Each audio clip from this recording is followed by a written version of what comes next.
MSR पाठशाला में स्वागत है, अभिनंदन है।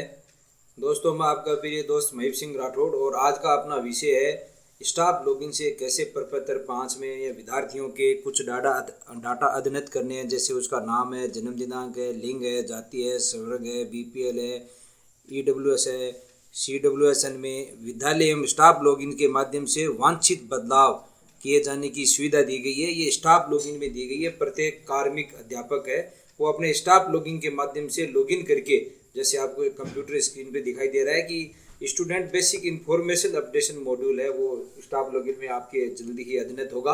और उसमें स्टाफ विंडो के माध्यम से आपको ये जो विद्यार्थी टैब में महत्वपूर्ण निर्देश को पढ़कर प्रत्येक चेकबॉक्स में क्लिक करके आप द्वारा विद्यालय में संधारित दस्तावेजों के साक्ष्य की जांच करके आप विद्यार्थी के डाटा में परिवर्तन कर सकते हैं। तो ये टैब जल्दी ही दोस्तों खुलने वाला है। इसमें कैसे क्या होने वाला है मैं आज आपको ये बता रहा हूँ, जो आप मेरे कंप्यूटर स्क्रीन पे देख रहे हो। सबसे पहले जो आदेश आया है उसकी बात करते हैं दोस्तों अपन।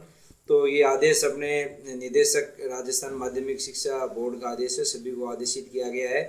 और इसमें सबसे पहली जो महत्वपूर्ण बात है, जो वो SOP जारी की गई है प्रपत्र 5 के विद्यार्थियों के डेटा के अपडेट करने के लिए। वो निम्न प्रकार है, जिसमें पॉइंट है वो अपन 1-1 देखते हैं जल्दी से। भविष्य में विद्यार्थी डेटा प्रपत्र 5 में समस्त प्रकार के संशोधन प्रासंगिक पत्र के अनुसार जारी मानक संचालन प्रक्रिया यानी SOP के द्वारा किया जाना है। मानक संचालन प्रक्रिया में उल्लिखित विशेष प्रकरणों के अतिरिक्त संशोधन केवल एक ही बार किया जाना संभव होगा। दोस्तों, यहाँ पर ये महत्वपूर्ण है कि जो परिवर्तन है वो एक ही बार होगा और वो भी स्टाफ लॉगिन से होगा। एक ही बार परिवर्तन होना है, तो इसलिए यहाँ पर ये चीज़ जरूर ध्यान रखें कि परिवर्तन वो एक बार होगा, इसलिए बड़ी सावधानी से परिवर्तन करें और वो भी स्टाफ लॉगिन से ही होना है। तो इसमें अपन को सावधानी बरतनी है दोस्तों, एक ही बार होगा। दूसरा, शालादर्पण प्रपत्र 5 में उपलब्ध विद्यार्थी डेटा तथा जन आधार डेटा के अधिप्रमाण की प्रक्रिया शालादर्पण पर आरंभ की गई है। अतः अधिप्रमाणन के पश्चात यानी ऑथेंटिकेशन के पश्चात शालादर्पण पर डेटा में संशोधन किया जाना उपयुक्त नहीं है, यानी संशोधन नहीं होगा। अगर एक बार आपने जन आधार या आधार है ऑथेंटिकेशन कर दिया तो फिर वो संशोधन नहीं होगा। इससे संबंधित मैंने पहले भी वीडियो बनाया है, वो वीडियो का भी मैं लिंक डिस्क्रिप्शन बॉक्स में दे दूंगा। विद्यालय स्टाफ में यह अपेक्षा की जाती है कि अधिप्रमाणन की प्रक्रिया विद्यार्थी के शालादर्पण रिकॉर्ड व विद्यालय के SR रजिस्टर के रिकॉर्ड में अक्षर से मिलान करने के पश्चात ही किया जाना सुनिश्चित करें, क्योंकि अगर आपने पहले ही अध्ययन कर दिया तो उसके बाद में वो परिवर्तन नहीं होगा। 3 नंबर है दोस्तों इसमें कि समस्त बिंदु नंबर 3 समस्त राज्य में प्रपत्र 5 में संशोधन के बहुत से प्रकरण प्राप्त हुए हैं, जिसमें से अधिकांश का जन आधार अधिप्रमाणन किया गया है। बोर्ड परीक्षाओं के फॉर्म तथा अन्य विद्यार्थी डेटा की परिशुद्धता के परिप्रेक्ष्य में एक बार प्रपत्र 5 में संशोधन मानक संचालन प्रक्रिया के अंतर्गत शालादर्पण पर आरंभ किया गया है। समस्त संस्था प्रधान द्वारा संस्था प्रधान तथा कक्षा अध्यापक यह सुनिश्चित करें कि प्रपत्र 5 में विद्यार्थी के डेटा में किसी भी प्रकार का संशोधन विद्यालय रिकॉर्ड तथा जन आधार रिकॉर्ड से पूर्णतः मिलान के पश्चात ही करें। तो दोस्तों, प्रत्येक कक्षा अध्यापक है वो अपने प्रपत्र 5 की जांच कर लें। जांच करने के बाद में उसके किस प्रकार का संशोधन है, वो अगर वो संशोधन है वो एक बार वो अपने स्टाफ लॉगिन से कर सकते हैं, दोबारा मौका उसका नहीं मिलेगा। तो और वो स्वयं ही जिम्मेदार होंगे इस संशोधन के लिए। और अगर प्रपत्र 5 में किसी भी प्रकार की गलती है तो कक्षा अध्यापक इसके लिए स्वयं जिम्मेदार होगा। पत्र के साथ साथ प्रपत्र 5 में संशोधन है तो यूजर मैनुअल दिया गया है। वो यूजर मैनुअल की अपन बात करते हैं दोस्तों। तो इसमें जैसे आपको कैसे खुलेगा इसकी प्रक्रिया मैं बता देता हूँ, थोड़ा समझा देता हूँ। उसके बाद में जैसे ही ऑनलाइन ये कार्य आरंभ होगा मैं आपको इसका वीडियो तुरंत लेकर आपके सामने हाजिर होऊंगा, इसलिए आप पूरा वीडियो तुरंत अंत तक जरूर देखें दोस्तों। और अगर मेरे चैनल पे नए हो तो सब्सक्राइब, शेयर और लाइक जरूर करें दोस्तों। तो स्टाफ लॉगिन है। स्टाफ लॉगिन पे दोस्तों सबसे पहले आपको student basic information update module दिखाई देगा, उस पर आप क्लिक करोगे तो इस प्रकार का चेक बॉक्स आपको ये दिखाई देगा। इसमें आपको प्रत्येक चेक बॉक्स पर यहाँ पर क्लिक करना है दोस्तों। ये जो चेक बॉक्स दिखाई दे इन पे प्रत्येक पे क्लिक करना है। क्लिक करने के बाद में आपको इस प्रकार से ये सिलेक्ट हो जाएंगे और सिलेक्ट होने के बाद में आपको वेरीफाई के बटन प्रदर्शित होगा। इसको आप चेक बॉक्स पे सिलेक्ट करने के बाद ही यानी टिक लगाने के बाद में राइट का निशान लगाने के बाद ही आपको ये वेरीफाई का ऑप्शन आरंभ होगा दिखाई देगा, जिस पर क्लिक कर आप द्वारा विद्यार्थी के विवरण में आप परिवर्तन कर सकते हैं। तो फिर इस वेरीफाई पर अपन को क्लिक करना है। क्लिक करने के बाद ही अपन विद्यार्थी में के डाटा में संशोधन कर सकते हैं, चाहे वो जन्म दिनांक में हो, लिंग में हो, जाति में हो, माता पिता के नाम में हो। और ये संशोधन अपने को पूरा का पूरा ऐसा रजिस्टर में और अपने स्कूल के डाटा के अनुसार करना है। ये नहीं कि आप मनमर्जी कर सकते हो, इसके लिए आप स्वयं जिम्मेदार हो। ये लास्ट पॉइंट देखो दोस्तों दे रखा है कि विद्यार्थी के विद्यालय में उपलब्ध दस्तावेजों के अनुसार यदि संशोधन में कोई त्रुटि रह जाती है तो इसके लिए स्वयं जिम्मेदार होंगे। आप स्वयं जिम्मेदार मैं रहूँगा, इस प्रकार का ये यहाँ पर आपसे शपथ ले रहा है। और विद्यार्थी का नाम, जन्म दिनांक इत्यादि में विद्यालय स्तर पर केवल एक ही बार संशोधन किया जा सकेगा की पुष्टि मेरे द्वारा की जाती है। यानी ये सारे प्रमाण पत्र आपको ये पढ़ा रहा है स्कूल। अच्छी तरह से दोस्तों सभी को पढ़ लेना चाहिए। विद्यार्थी के मूल 6 दस्तावेजों की जांच सावधानी पूर्वक कर ली गई है। जिन विकल्पों में बदलाव किया जाना है उनका चयन कर सही प्रविष्टि कर ली गई है। ये करके फिर वेरीफाई होगा ये आपके द्वारा, यानी आप ही इसमें कक्षा अध्यापक है, इसके लिए जिम्मेदार होंगे। कक्षा अध्यापक 70 23 24 में आवंटित कक्षा व वर्ग का चयन कर शो पर क्लिक करेंगे। इस प्रकार का फिर टैब खुलेगा वेरीफाई के बाद में, जिसमें आपको सेशन दिखाई देगा, क्लास दिखाई देगी और उसका चयन करके शो पर जैसे ही आप क्लिक करेंगे, यहाँ पर दोस्तों यहाँ पर शो बटन पे क्लिक करते ही, जैसे ये यहाँ शो बटन दे रहेगा, इस पर आप क्लिक करोगे। क्लिक करते ही आपको इस प्रकार के सभी बच्चों युक्त कक्षा व वर्ग चयन करने पर कक्षा में अध्ययनरत विद्यार्थियों की सूची प्रदर्शित होगी।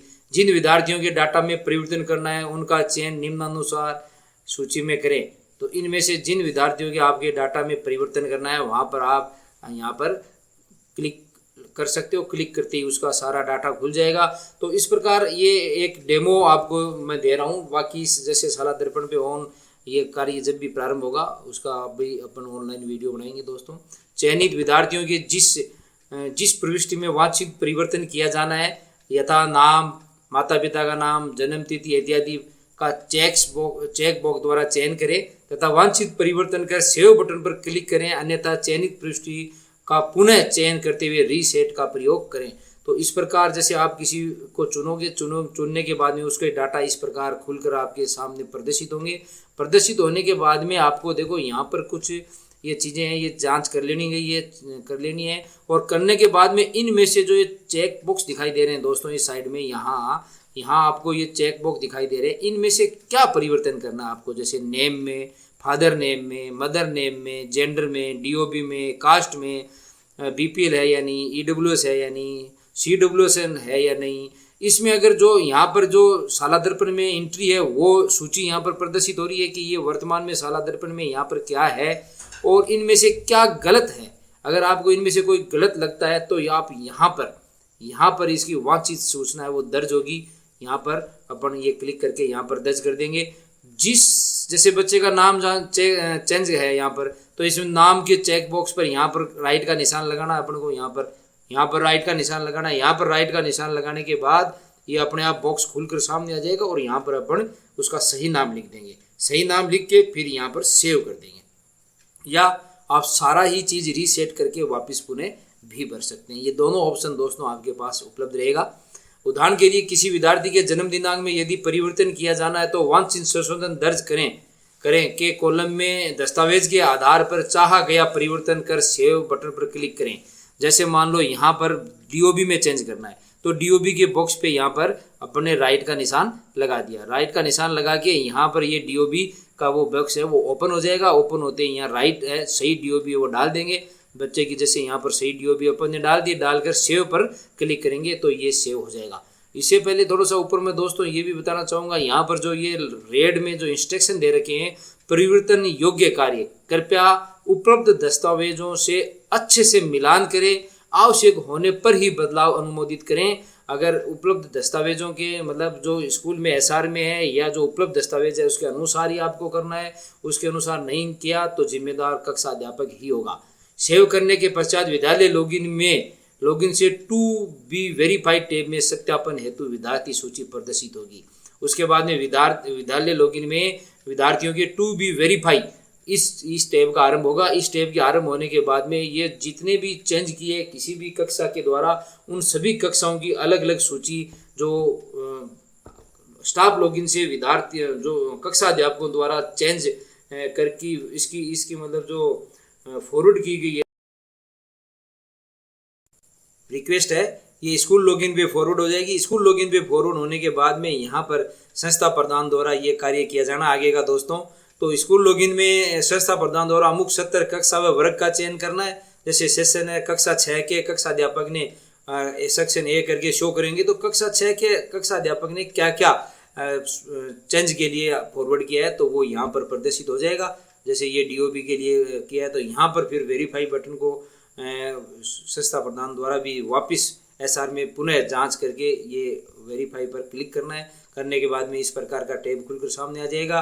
इसमें कृपया उपलब्ध दस्तावेजों से अच्छी तरह से मिलान कर लेना। वापस मिलान करने के बाद यहाँ पर ये जो दिखाई दे रहा है, जैसे इस बच्चे का अपन ने डीओबी चेंज की थी वहाँ 16/2/2012 और इसको वेरीफाई कर देना है। जांच अच्छी तरह से करनी है क्योंकि एक बार परिवर्तन होने के बाद में दोस्तों ये पुनः परिवर्तन नहीं होगा। उसके बाद में संस्था प्रधान द्वारा उक्त परिवर्तन हेतु विद्यालय में उपलब्ध दस्तावेजों की भली प्रकार जांच कर विद्यार्थी के रिकॉर्ड में वांछित परिवर्तन हेतु वेरीफाई पर क्लिक कर सत्यापित करना है। जिस कक्षा में किसी भी कक्षा अध्यापक की मैपिंग नहीं हुई है तो वो विद्यालय लॉगिन में खुलेगा, वो विद्यालय लॉगिन में अपने आप खुलेगा दोस्तों, क्योंकि उसमें किसी कक्षा अध्यापक की मैपिंग नहीं हुई है तो स्टाफ लॉगिन में नहीं खुलकर वो विद्यालय लॉगिन में उपलब्ध रहेगा उसका परिवर्तन। वांछित परिवर्तन में जांच हेतु विद्यालय लॉगिन द्वारा विद्यार्थी टैब में उपलब्ध प्रपत्र 5 में 70 कक्षा व वर्ग का चयन कर विद्यार्थी का रिकॉर्ड देख सकते हैं और परिवर्तन हेतु अपन उसका रिकॉर्ड देख सकते हैं किसमें, जिसमें कक्षा अध्यापक की मैपिंग नहीं हुई है, जिस कक्षा का कक्षा अध्यापक नहीं है उसकी बात यहाँ पर हो रही है। ये नोट डाल के एक विशेष स्पेशल दिया गया है दोस्तों। यहाँ देखो ये एक अति महत्वपूर्ण संवेदनशील मॉड्यूल है जिसमें विद्यार्थी से संबंधित किसी भी प्रकार का परिवर्तन या संशोधन को ध्यानपूर्वक करना सुनिश्चित करें, अन्यथा की स्थिति में कक्षा अध्यापक व संस्था प्रधान व्यक्तिगत रूप से जिम्मेदार होंगे। तो कक्षा अध्यापक भी इसमें काफ़ी उतना का उतना जिम्मेदार है जितने संस्था प्रधान है, इसलिए प्रथम दृष्टया कक्षा अध्यापक जिम्मेदार होगा क्योंकि वो ही रिक्वेस्ट भेजेंगे। इसलिए दोस्तों इसको अच्छी तरह से करना। इस प्रकार मेरे वीडियो को ज़्यादा से ज़्यादा लाइक शेयर व सब्सक्राइब करें दोस्तों। और इसमें जो मैंने अन्य वीडियो है वो मैं डिस्क्रिप्शन मेरे बॉक्स में दे दूंगा इससे संबंधित। धन्यवाद। आपका प्रिय दोस्त महीप सिंह राठौर।